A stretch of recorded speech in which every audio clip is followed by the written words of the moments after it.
Have you ever looked at the chart and wondered, how do traders even know that price is about to go down? Well, that's where bearish chart patterns come in. In simple terms, bearish chart patterns are shapes of formation that form on the chart and signal that price is about to drop or price may drop soon. They are like early warning signs, and when you are able to spot these signs, you are able to protect your money by avoiding bad trades or enter a smart sell position and profit from the drop in price. However, you should note that bearish patterns do not guarantee that price will fall. They are just a signal. And as we always say, it is important that you confirm the signal you get from any pattern before entering a trade. Think of chart patterns like clues and not commands. And that's why smart traders always wait for confirmation. You can get confirmation using candlestick patterns. We have a full playlist on this channel that properly explains the different candlestick patterns.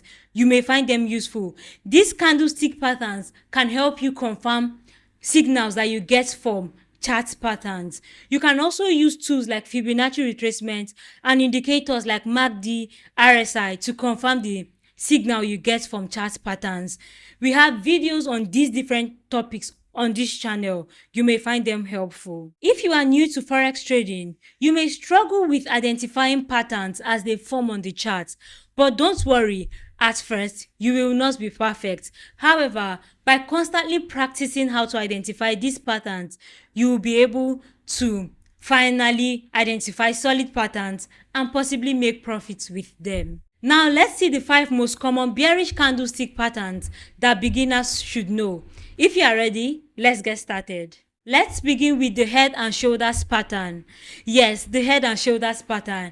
It is called the head and shoulders pattern because it literally looks like a head in between two shoulders. The head and shoulders pattern form on the chart when the price rises and form a small peak. This is the left shoulder. Then it pushes higher and forms a bigger peak.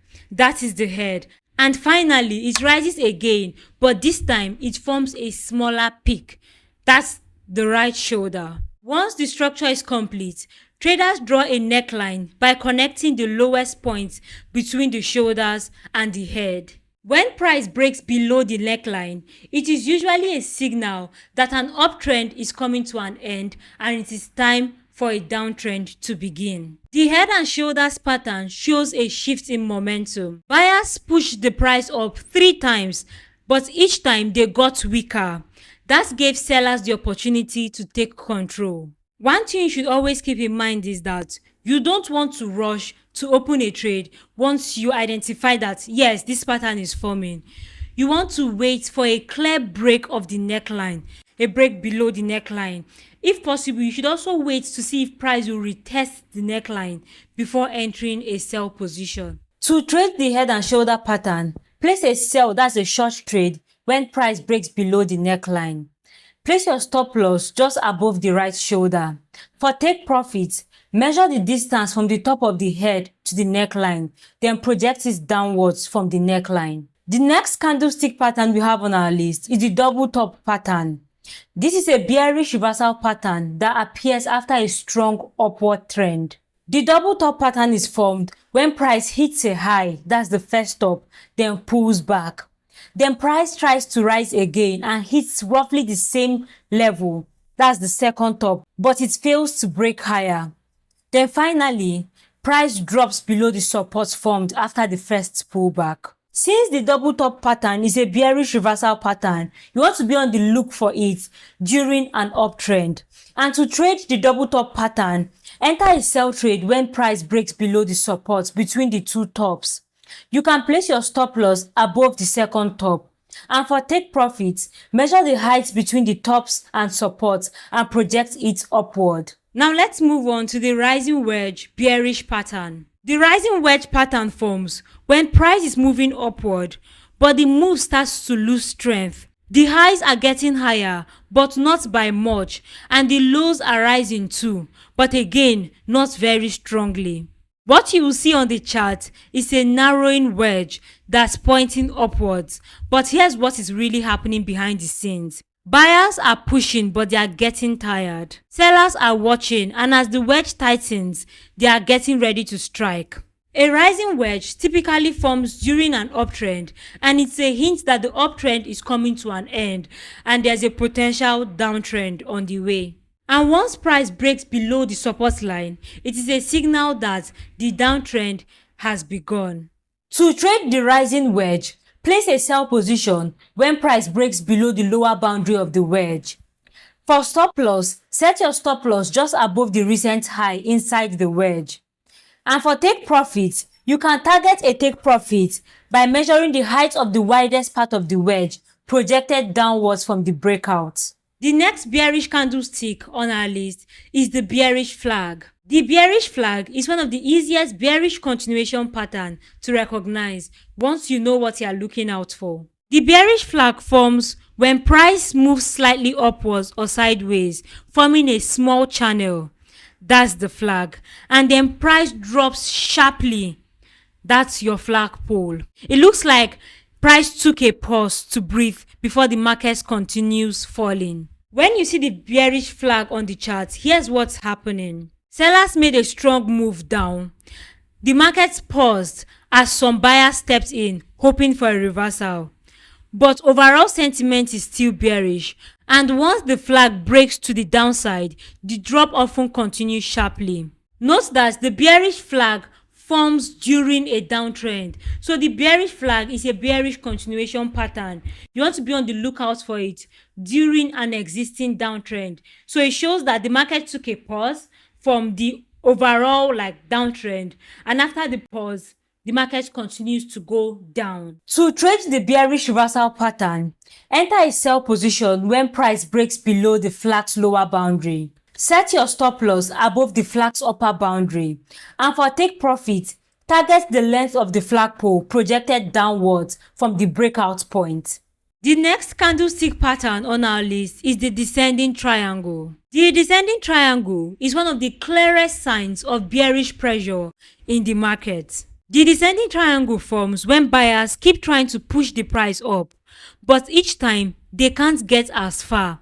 Sellers, on the other hand, are holding the line and driving the price lower and lower.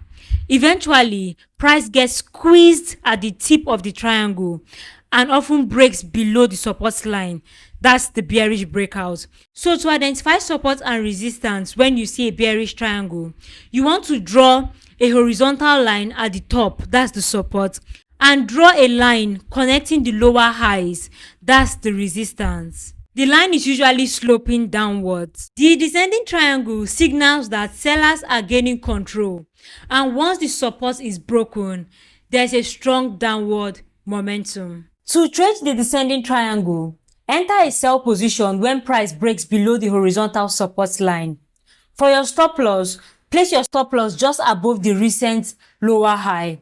And for take profit, measure the height of the triangle and project that downwards from the breakout point. Although this pattern is easy to spot on the chart, you want to wait for a clean breakout at the support line, and if possible, a retest of the support before entering a trade. You have just learned how to trade with 5 solid bearish candlestick patterns. Now that you know this, let's see how you can combine candlestick patterns, the bearish candlestick patterns, with other tools to make better informed trading decisions. Like I have said from the beginning of this video, you always want to wait for confirmation before entering a trade. And when we've looked at all the bearish patterns that we've looked at, we've seen that part of the ways of confirming the signal is by waiting for price to go below the support line and even retesting the support line before entering a trade. However, you can also use other tools like indicators, Fibonacci retracement, and even candlestick patterns to confirm the signal you are getting from the bearish pattern. For example, let's say we are using an indicator like the relative strength index on head and shoulder pattern. If the RSI is overbought and we are seeing a bearish pattern, it means that the signal we are getting is most likely false. But on this chart, we can see that the RSI is in line with the signal we are getting from the head and shoulder pattern. So that's a confirmation. And once price breaks the support and tests it, you know that yes, you can open a sell position. Using moving average as another example, here we see that price is breaking below the moving averages. That's our 50 and 200 exponential moving average, and this adds weight to the pattern. So once we've seen that yes, our moving average, our RSI, they're all in line with the signal we are getting from the pattern, once price breaks the support, because then we want to confirm properly. So once price breaks the support and retest, and we are sure that yes, this support has been broken, that's a signal to open a sell position. Another thing you want to keep in mind is that it is never a wise decision to trade only a pattern, like as a standalone. So the only thing you are trading is the head and shoulder. You are not checking for the candlestick patterns that are forming at the end of the overall pattern formation. You are not checking for Fibonacci retracements. You are not using indicators. You are just trusting the pattern alone.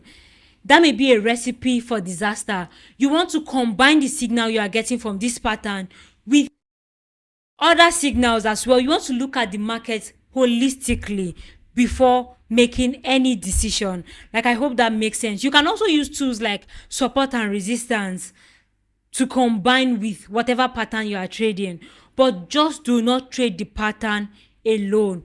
Always combine. Look at the market as a whole, then you make your decision. I really hope that you found this video helpful. If you did, don't forget to give it a thumbs up, and of course subscribe to this channel and turn on bell notification so that you are notified whenever we upload beginner friendly videos like this one. And as you should know, if you do not already, this channel is just a sub part of a products that we have created for forex trading beginners like yourself, and our product is free of charge. Just visit mytradingland.com and get access to our free economic calendar, trading session, news tab, and beginner friendly educational videos and articles like this one. Thank you.